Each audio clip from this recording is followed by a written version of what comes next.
Benvenuti su Dai colori ai sapori. Oggi vi mostro come preparare 2 ricette dolci con la zucca davvero deliziose. Prepareremo il Pumpkin Spice Latte, ovvero una bevanda calda speziata con il latte alla zucca, e dei pan brioche alla zucca, davvero sofficissimi da creare dipendenza. Ed entrambe le ricette sono senza uova e senza latte, quindi sono vegane.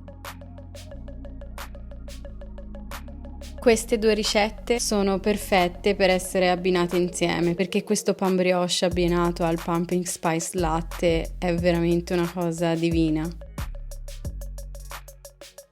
Tagliamo della zucca con la buccia e la mettiamo in una teglia da forno con la stagnola. Inforniamo a 180 gradi in forno preriscaldato per 45 minuti circa. Fate la prova a stecchino, se si infilerà bene senza trovare resistenze, allora la zucca sarà pronta. Preleviamo la polpa di zucca e la mettiamo in un contenitore e dopo la andremo a frullare. Per il pan brioche ci servirà 130 g di polpa di zucca e per il pumpkin spice latte ce ne servirà 50, quindi se ne fate abbondante il resto che vi avanza, insomma ci potete fare qualcos'altro, la potete anche conservare in frigo. Utilizzeremo 350 g di farina zero setacciata, poi mettete un pochino di noce moscata grattugiata, una puntina di vaniglia in polvere, un cucchiaino di cannella, mezzo cucchiaino di zenzero, 1 ml, cioè una puntina di un cucchiaino di sale, mescolate, aggiungete 40 g d'olio di girasole e 130 g di polpa di zucca. Date una mescolata veloce e poi aggiungete 50 g di zucchero di canna. In un pentolino mettete 70 g di latte di riso, mettetelo a scaldare e in veramente poco tempo sarà pronto. Fate la prova con il dito. Appena è caldino potete spengere il fuoco. Ci vorranno 5 g di lievito di birra, lo spezzettate e lo mettete nel pentolino e poi con una frusta girate fino a che non si scioglie. Ora lo possiamo aggiungere all'impasto, mescoliamo con un cucchiaio inizialmente e poi dopo ci aiutiamo con le mani.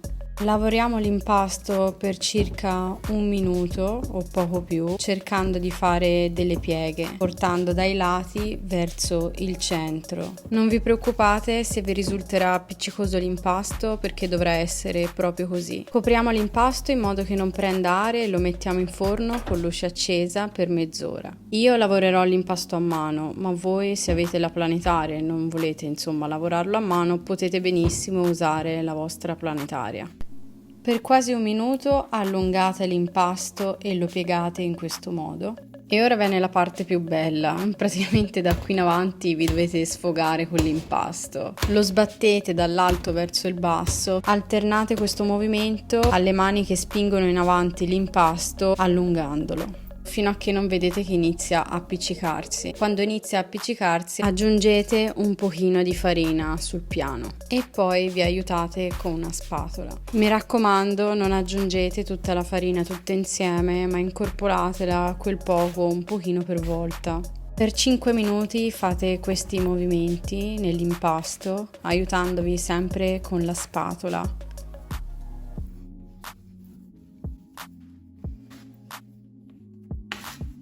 Ok, passati questi 5 minuti con questi movimenti, ritorniamo a sbattere l'impasto. E dato che l'impasto sarà ancora un po' appiccicoso, mi raccomando, alternate questo movimento con la spatola per aiutarvi.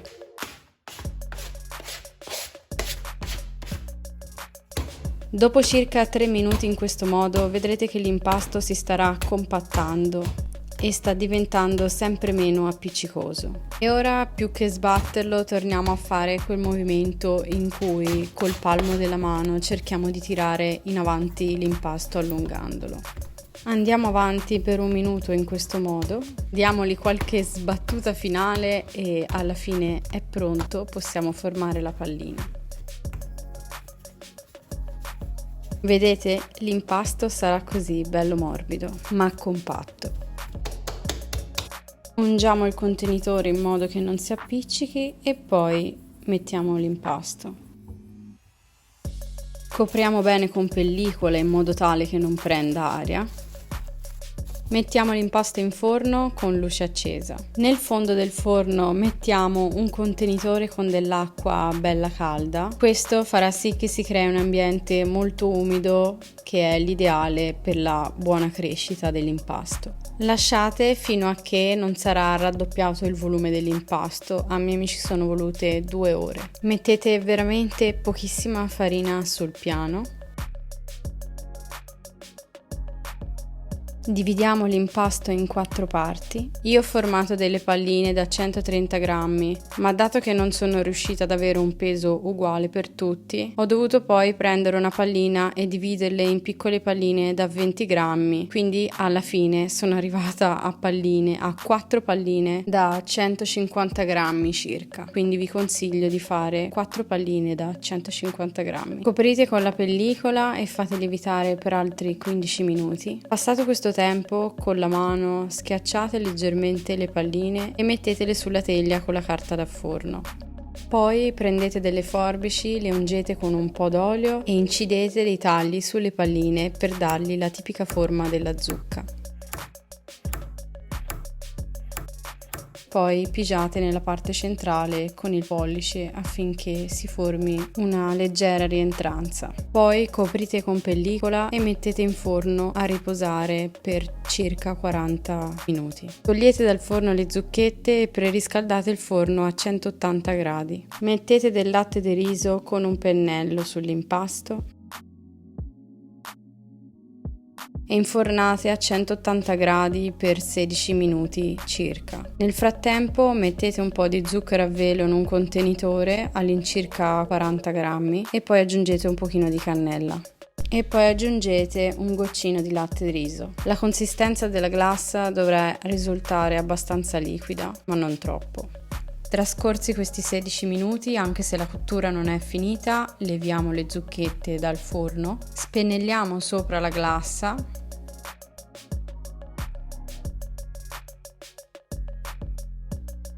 rimettiamo l'impasto in forno e lasciamo cuocere per altri 9-10 minuti circa. Intanto ci prepariamo il pumping spice latte. Mettiamo in un pentolino 50 g di purè di zucca e 290 g di latte di riso. Io adoro la cannella, ma vi consiglio di mettere metà cucchiaino, una puntina di vaniglia e una puntina di zenzero, un chiodo di garofano e 35 g di sciroppo d'acero. Una volta che ha raggiunto il bollore, per montare il latte potete utilizzare il frullatore a immersione. Una volta pronto, versiamo 25 g di caffè in una tazza e poi aggiungiamo il resto. Per una godura immensa delle vostre papille gustative potete aggiungere della panna vegetale. Ed ora anche i nostri pan brioche sono pronti, li possiamo gustare per una colazione, per merenda, insomma questa combo è veramente una bomba e dovete assolutamente provarla. Mettete un bel like se vi è piaciuto questo video e iscrivetevi al canale e attivate la campanella delle notifiche per non perdervi nessuna delle prossime ricette. Io vi ringrazio e noi ci vediamo alla prossima. Ciao!